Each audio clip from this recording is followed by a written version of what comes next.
Au regard de la partie historique que viennent d'exposer mes deux aînés, alors je vais essayer d'être plus pragmatique que classique.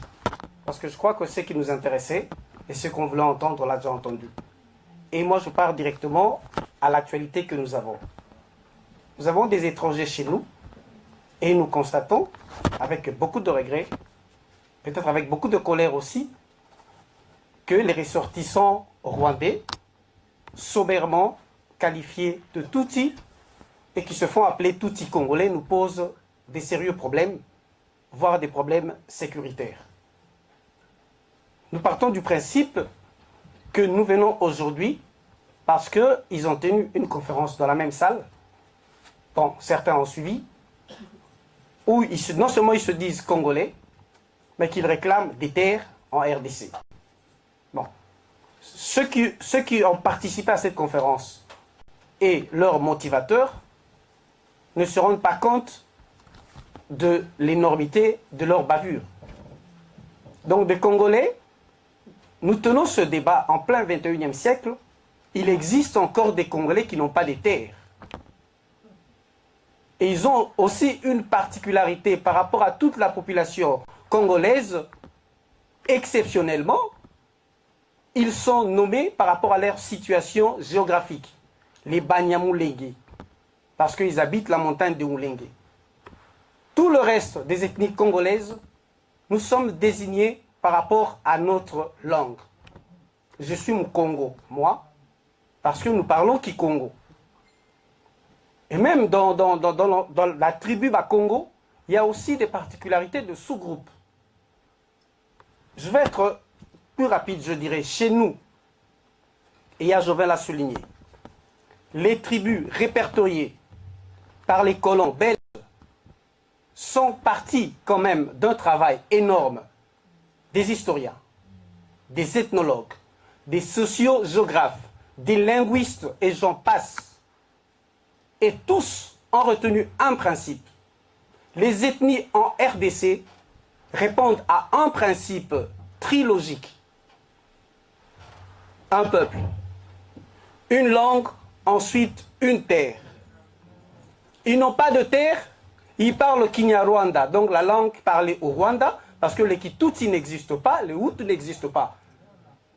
Et d'emblée, par rapport à ces deux arguments, ils ne répondent pas aux critères de sélection pour être congolais. Je ne suis pas encore entré dans les détails.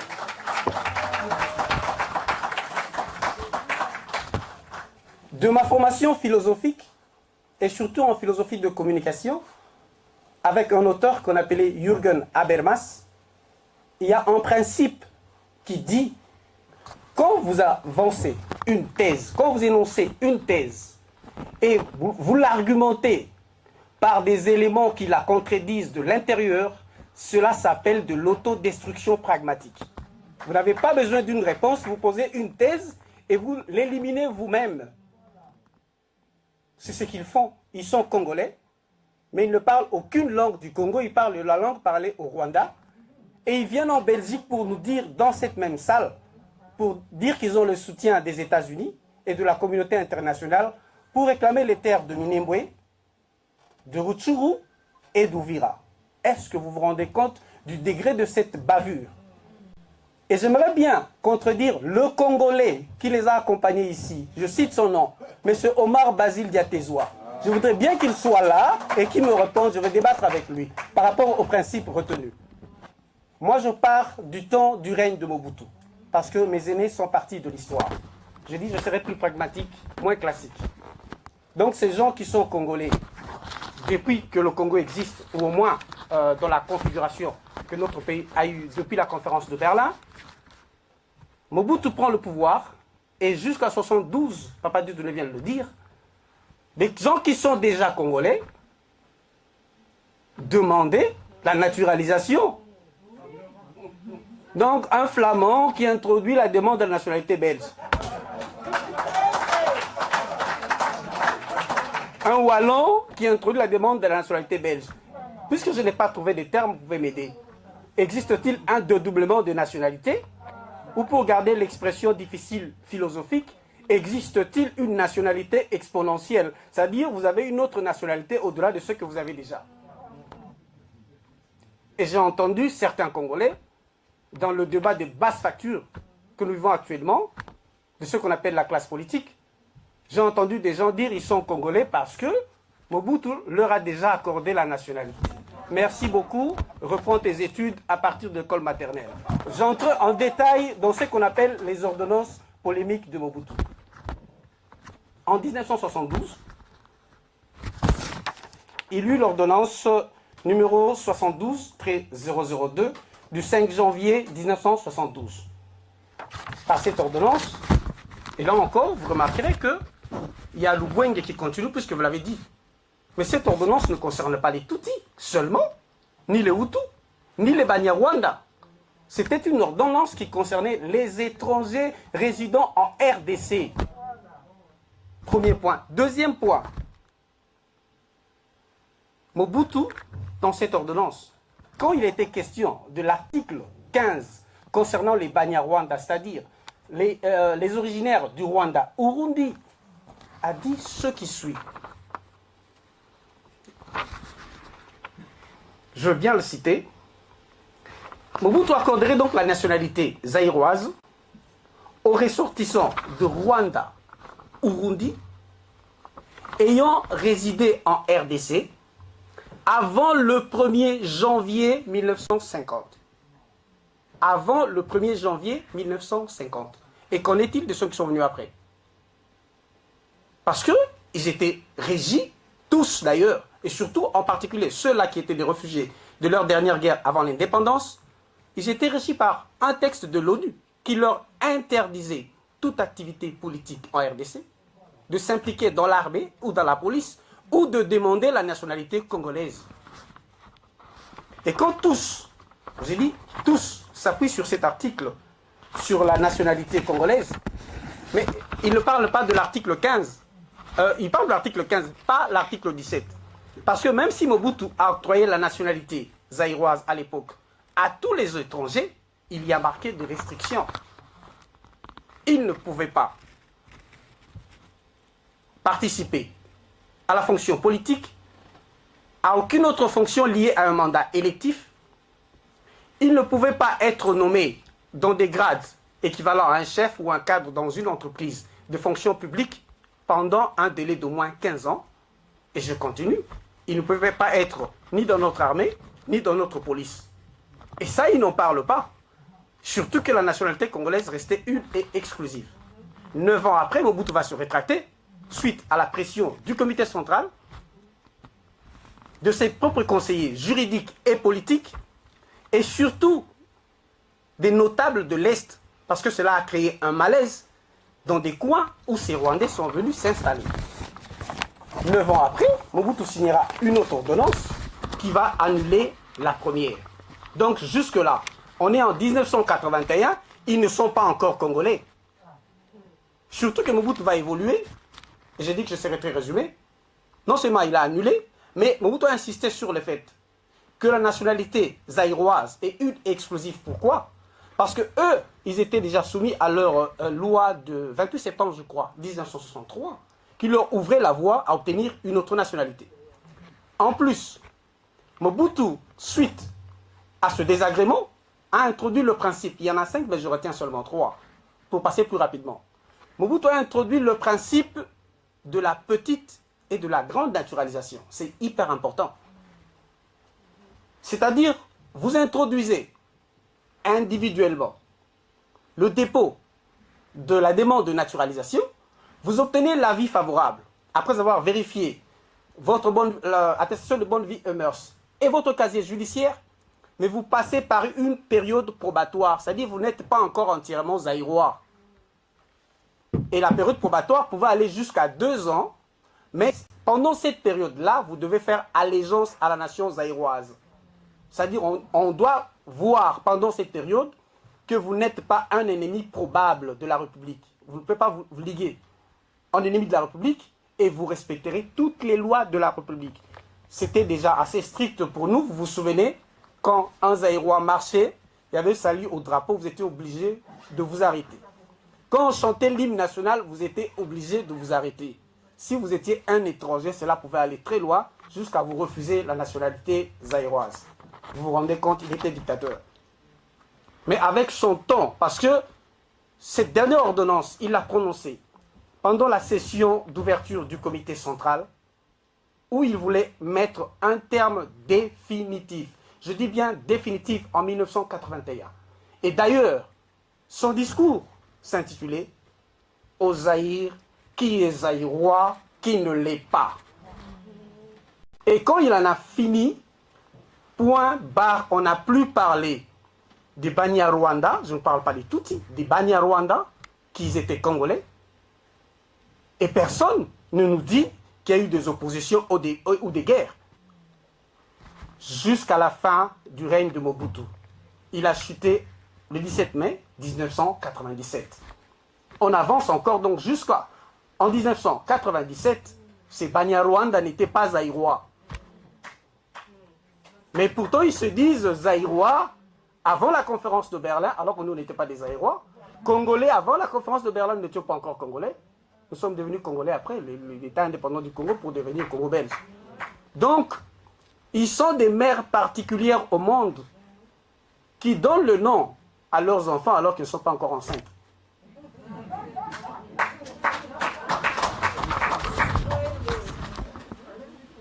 Mobutu, le pouvoir de Mobutu est menacé par l'alliance qu'on appelle l'AFDEL.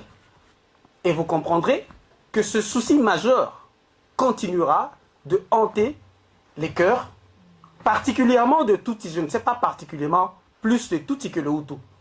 Et pourtant, quand on signait les ordonnances, c'était les étrangers et les Banyarwanda. Quand ils ont fait la réunion préparatoire de l'AFDEL, avant d'attaquer la RDC, et vous verrez, là encore, il y a des zones d'ombre, pour ne pas dire de mensonges. On nous parle de l'accord de Lemera, signé le 23 octobre,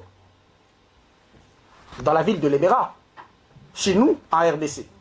Mais selon un politologue, Philippe Reinches, une réunion s'est tenue déjà à Gisenyi, avant qu'on attaque la RDC. C'est là que l'AFDEL a été conçue.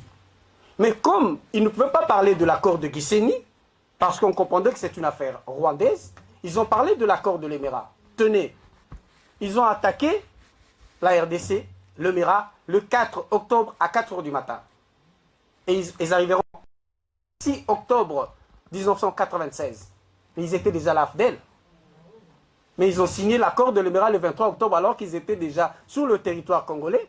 Ils avaient déjà massacré à Lemera le 6 octobre. Et d'ailleurs, le dernier gouverneur du Kivu, de ce côté-là, avait dit dans son discours du 8 octobre, ceux qui tuent chez nous sont des Rwandais, l'armée rwandaise et les Banyamulenge. Comme vous êtes de Rwandais et de hors la loi, quittez le territoire de la RDC. Peu importe Lubwenge sur leur accord de Lemera, je prends quelques articles parce qu'il y a 8 articles pour l'accord de Lemera. Mais ce qui nous concerne, nous les Congolais, c'est l'article 2. Pour voir l'intention de cette guerre. C'est comme ça que j'ai intitulé mon exposé. L'intentionnalité, Tutsi, le mal-être. Je ne parle pas de tous les Tutsis du monde. Je ne parle en tout cas pas de tous les Tutsis du Rwanda. Même ceux qui sont au Congo. Dans un groupe, il y a toujours des paisibles citoyens, il y a des gens qui se sentent bien. Mais on parle de ceux qui, en complicité avec le pouvoir extrémiste du Rwanda, sont en train de massacrer notre peuple et de s'auto-proclamer congolais armes à la main. Vous avez vu des images. On crée l'AFDEL. L'article 2 de leur accord de Lemera. Le sol et le sous-sol du Congo appartient à l'Alliance, donc à l'AFDEL. Vous créez une situation, l'or, le minerai à l'AFDEL, donc au Rwanda, l'Ouganda, Burundi, ainsi que leurs patrons. Je le cite, les multinationales. Et quand je parle des multinationales, on fait très facilement allusion aux sociétés minières. Mais sachez qu'à cette période, il y a eu une réforme de multinationales militaires. À partir de la guerre de 90 en Irak. Vous savez, comme moi, on parlait de Pentagone, mais la plupart des gens qui étaient sur le terrain sont des sociétés paramilitaires. Ce qu'on oublie, ce sont aussi des multinationales. Leur rôle, c'est vendre leurs armes. surtout les vieilles armes, parce qu'ils n'en ont plus rien à faire en Afrique. C'est créer des guerres parce qu'on les appelle aussi des armées transnationales. Et ils recrutent partout dans le monde, même dans les territoires, ils veulent créer des guerres. Puisqu'ils ont l'argent, ils ont l'armement. Et c'est ce qui s'est passé aussi chez nous. Et quelques sociétés multinationales ont entraîné les armées qui nous ont agressés et ont manifesté leur soutien logistique et militaire. Je passe au deuxième article. Donc, c'est l'article 4, ou le point 4 de l'accord de l'Émirat. Prêchant le panafricanisme, le Congo s'engagera à céder 300 km. 300 km de terre congolaise à l'intérieur, au Rwanda, à l'Ouganda et au Burundi, pour éviter l'insurrection rebelle. Donc, pour qu'il n'y ait pas de rebelles chez eux, ils doivent prendre 300 km à l'intérieur de notre territoire. Ça, c'est l'article 4 des accords de l'Émirat. Et pour qu'il n'y ait pas de rebelles chez nous, nous, on va prendre les territoires où? Chez qui? Comme ils sont congolais, par leur fiction politique, tenez le dernier point. Celui qui sera président, qui prendra le pouvoir au Congo, doit accorder la nationalité congolaise à tous les camarades Banyamulenge, ainsi que tous les autres ressortissants d'origine rwandaise habitant la RDC à partir de l'indépendance. Mais eux, ils sont congolais déjà. Et ça les hantait. Voici les vraies raisons pour lesquelles ils nous ont attaqués. Bon, une des raisons, d'abord prendre nos richesses, en complicité avec leurs bailleurs et leurs patrons, prendre notre territoire, mais ils ne disent pas récupérer leur territoire. S'ils étaient conscients que ça leur appartenait depuis belle lurette, ils auraient dû dire dans leurs accords, on vient récupérer les territoires qui nous appartenaient. Même là encore, historiquement, je trouve que leur argumentaire est fragile, comme ils sont intellectuellement faibles. Ça ne s'est pas terminé là. Vous verrez que tout notre pays, après, on a eu des véritables casse-têtes. Comme si il fallait changer des lois, des décrets, voire la Constitution pour plaire à ces Banyamulenge. Quand Laurent Désiré Kabila les a chassés, je ne sais pas, Yogo, si tu as encore l'image là, que j'aime beaucoup. En conclusion, qu'est-ce qu'il a dit? Au fait, il a été tué parce qu'il n'a pas voulu, en dernière minute, respecter ses principes. C'est-à-dire, le sol et le sous-sol, que cela appartienne à l'Alliance, donc au Rwanda, à l'Ouganda, au Burundi, et qu'on cède une partie de notre territoire, il a bien dit, il ne cédera pas. En fin de compte, qui deviennent des Congolais, qu'est-ce qu'il nous a dit? J'aimerais bien que vous suivez juste une minute.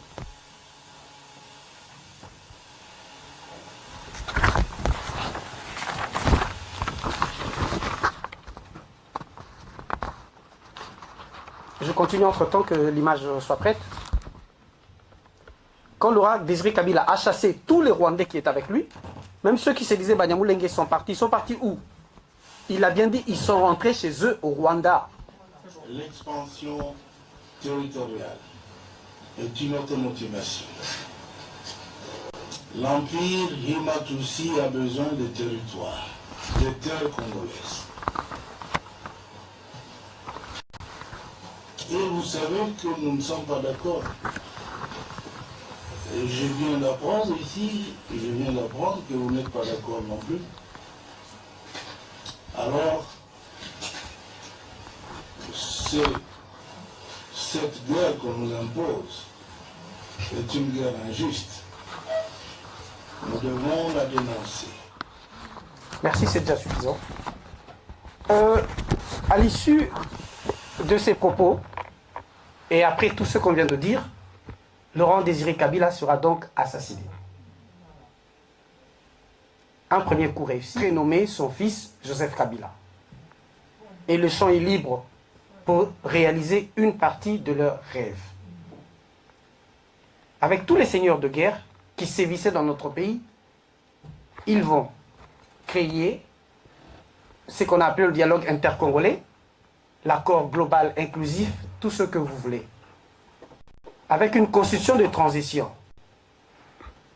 Mais, avant cela, il y aura encore un décret-loi publié en 2004. Tu es aux trois quarts de ton temps. Oui, pas de souci. Et je chute d'ailleurs, moi. Il y aura l'ordonnance loi qui sera publiée par Hippolyte Kanamba alias Joseph Kabila C'est la loi numéro 04/024 du 12 novembre 2004. Là, le problème de Banyamulenge revient encore. On ne parle même pas de tous les Banyarwanda. Et là, qu'est-ce qu'il va ajouter? Je crois que là, ça nous a amené encore une véritable cacophonie. Parce que dans son article 2, alinéa 2, il dira ce qui suit.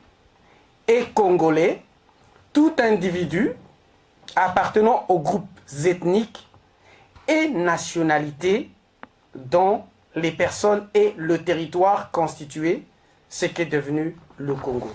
Ce n'est plus des groupes ethniques, mais aussi les nationalités. Je ne sais pas si vous sentez la nuance. Comment les nationalités étrangères peuvent avoir des territoires chez nous? Si on avait trouvé un Indien à cette époque, si on avait trouvé des Indiens, ils seraient devenus Congolais. Ironie du sort, avant que cela ne se transmue en cette dernière constitution qu'on nous a imposée, fabriquée ici quelque part en Belgique, parce que ça a fuité en 2006, beaucoup d'amis ici en Belgique, on avait des copies alors qu'on n'avait pas encore créé la commission constitutionnelle chez nous. Kerwin, on en a parlé une fois en rigolant. Donc on cherche encore à créer une commission constitutionnelle, nous on avait déjà des extraits de la constitution en main. Mais quand Hippolyte Kanambe et Joseph Kabila publier cette ordonnance. Mais même là encore, au-delà du fait qu'ils n'ont pas de terres, par rapport à leur propre loi, par rapport à la constitution du Rwanda, ils ne peuvent pas devenir des Congolais. Pourquoi? Parce que notre nationalité à nous, elle est une et exclusive. La leur permet la double nationalité. En plus, la nationalité rwandaise ne peut pas être retirée à un Rwandais. Et la nôtre n'accepte pas un dédoublement de nationalité. On ne peut pas avoir deux nationalités au Congo. Et Kagame a amendé une loi, leur constitution, une année avant les accords globaux inclusifs de Sun City. Qu'est-ce qu'il a dit? Tous les Rwandais, où qu'ils soient, qui ont perdu leur nationalité, entre le 1er novembre 1959 jusqu'au 31 décembre 1994 est réintégré automatiquement. On n'a pas besoin de ta volonté ou que tu sois aux États-Unis. Si tu as perdu la nationalité rwandaise, tu redeviens rwandais d'office. Or, être rwandais d'office permet la double nationalité et la constitution congolaise ne la permet pas. Par quel miracle vont-ils devenir congolais? C'est un argument simple. Et je veux me résumer et chuter, d'autres propositions viendront après, par rapport à certains Congolais qui aujourd'hui prétendent que la solution au problème, c'est la double nationalité. Il suffit qu'on dise qu'on accepte la double nationalité chez nous, on va les apaiser parce qu'ils deviennent Congolais. Oui, ils deviennent Congolais, ils seront Rwandais. Mais ils nous demandent la nationalité arme à la main. Ils nous demandent la nationalité pendant que vous savez qu'il existe des Ngumino, des Twagyanero, soutenus par Ruberois et Nyarugabo. Vous savez qu'il y a des phonies. Vous savez à combien de reprises... Mon frère Patrick, avec lequel on parle beaucoup, peut vous dire à combien de reprises Minembo est attaqué. Ce sont ces gens-là, les Ngumino et les Twagyanero, qui ont massacré nos frères congolais à Kipupu. D'une année. C'est de cette manière qu'on demande la nationalité. En dernier ressort, et je chute pour conclure, si un jour les Congolais pouvaient accepter la double nationalité, pour nous, pour notre équipe, pour notre association, Agir pour la libération de la RDC, pour Patrick Yogo et moi et les autres Luc, il ne peut y avoir de double nationalité que pour des Congolais, des vrais, des souches. On peut avoir une deuxième nationalité, mais tout étranger qui voudra devenir Congolais perdra sa nationalité d'origine à la suite de cette expérience malheureuse. J'ai dit et je vous remercie.